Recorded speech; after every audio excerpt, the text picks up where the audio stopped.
The book I'd like to recommend today is called The Agony of Bun by Heather Smith. The Agony of Bun is a coming-of-age tale about a young girl and her relationship with eclectic misfits of downtown St. John's, Newfoundland. Bun is a young 14-year-old girl who leaves home to live on the streets of St. John's, but don't let her age fool you. Even though Bun's only 14, this book deals with much more dark and mature themes that 14-year-olds should never have to deal with or experience in their lifetimes.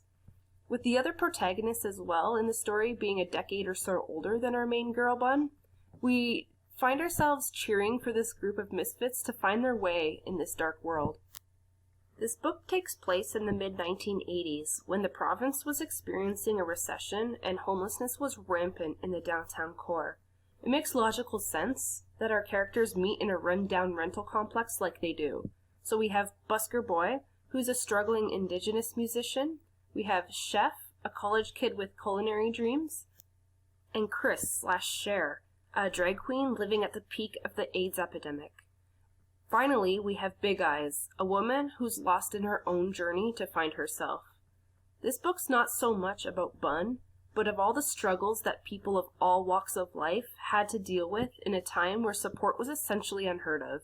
The book takes place in the eyes of Bun. However, because of that, you find yourself falling in love with everyone that takes care of her despite their quirks or faults.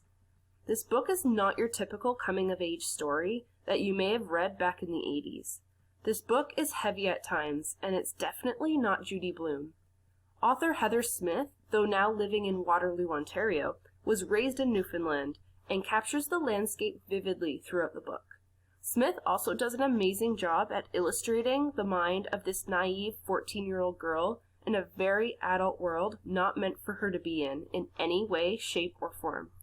I recommend this book to anyone who enjoys coming-of-age stories, even people that enjoy memoirs and historical fiction, but can also cater to those who want to read a beautifully written story. This book is not a light spring read, but you also won't regret reading the adventures that the characters go on either. This book is available on Cloud Library in ebook and audiobook format. Enjoy!